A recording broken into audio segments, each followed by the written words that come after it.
Welcome back to the Southeastern Sports Report presented by State Farm. Coach JRT's baseball team started out the year 1-0 and due to weather had to push Games 2 and Games 3 to Sunday in a doubleheader. Let's go out to Alumni Field and check in with Matt Sullivan, who has the highlights. Heavy rains in Hammond on Saturday forced Southeastern Indiana State to play a doubleheader on Sunday. And Southeastern looking to complete the three-game sweep. Early on, representatives of Cash, Coudrain, and Sandage throwing out the ceremonial first pitch. And Jordan Email, the junior, on the mound, hits the leadoff batter early on. But the defense backs him up. Ground ball hit to Hernandez, flips to Hebert, over to Pace for the 6-4-3 double play. And in the bottom of the first inning, Brock Hebert with his hot start doubles over right fielder Robbie Ort. One of two doubles on the day for the junior out of Berg. Hernandez will bunt Hebert over to third on the sack. And then Harry Slade singles through the left side, and Southeastern takes a 1-0 lead. Indiana State would tie it in the top of the second inning. Kyle Burnham, with the wind blowing in from left field, he hits one out over the right field fence, the only home run of the weekend by either team. But Email settles down, gets the breaking ball there, strikes out Heilman, and then gets the pop-up that Fisher catches in foul territory. Southeastern with Lad Rhodes getting hit by a pitch, one of two hit batters on the day. And then Fisher will bunt Rhodes over. Freshman Brett Hoffman at the plate. Wild pitch thrown by Sean Manaya that lets Rhodes go down the third. And then Hoffman will lift a fly ball to left field. Rhodes will tag up, and he'll score on the sacrifice fly standing up, giving Southeastern a 2-1 lead in the bottom of the fifth inning.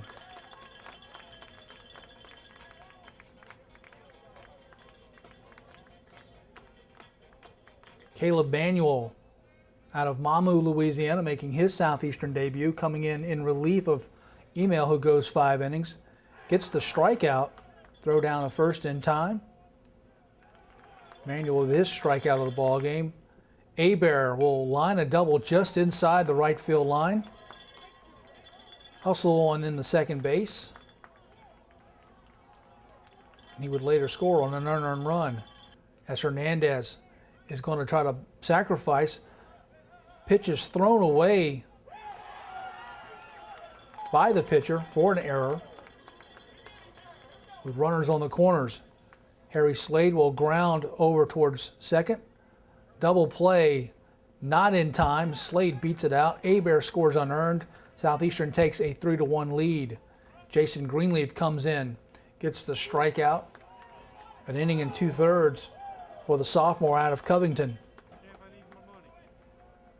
Alex Marsh, seeing the start in right field, doubles towards left field.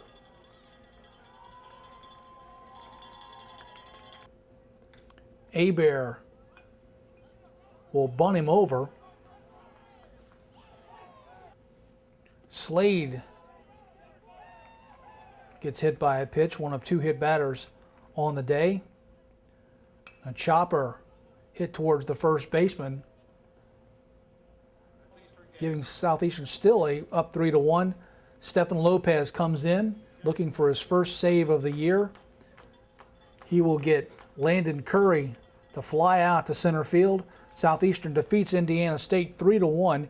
Email in 5 innings, picking up the win, his first of the year with 2 strikeouts, allowed 2 hits and a run.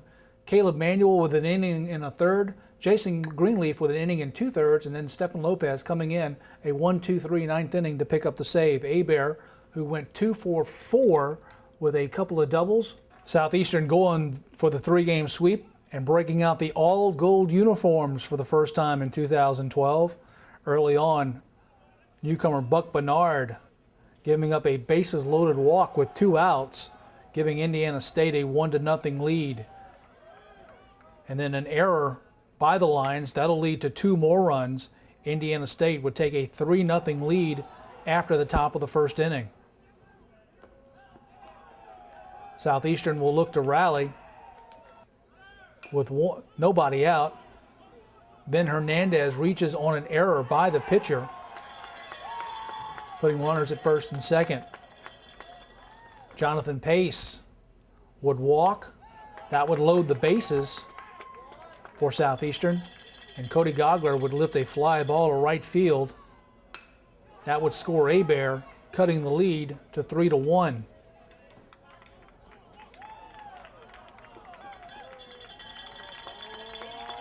Bernard would leave after 2 2/3 innings in his Southeastern debut, giving way to Sean Kennel. The Lions would cut into the lead. Hebert would score on a wild pitch as Pace moves down to first on a walk. Kennel would get the ground ball. Hernandez backhands it, throws across the first in time. Down 5-2 in the 6th inning, Michael Rutland with a ground ball to second base. That'll score Cody Gogler, and that'll cut the lead to 5-3. It would stay that way until the 9th, when Fisher draws a walk with a man on. 2 batters later, Brock Hebert. He draws a walk. That'll load the bases. And with Ben Hernandez, who was 0 for 9 for the weekend, but gets hit by a pitch with the bases loaded, that'll score Rutland from third, and that cuts the lead to 5-4. And with 1 out, in the bottom of the 9th inning, Harry Slade is the hero, hits that one through the right side. That will score 2 runs, and Southeastern completes the 3-game sweep with a dramatic 6-5 come-from-behind victory over Indiana State. Thanks, Matt. Congratulations to Coach JRTs and his ball club for starting the year 3-0. And those gold-on-gold uniforms in Game 3 really provided the Lions with some magic for that come-behind victory over Indiana State. Let's take another break. When we come back, we'll finish it up as the tennis team was at home taking on Jackson State, right here on the Southeastern Sports Report presented by State Farm.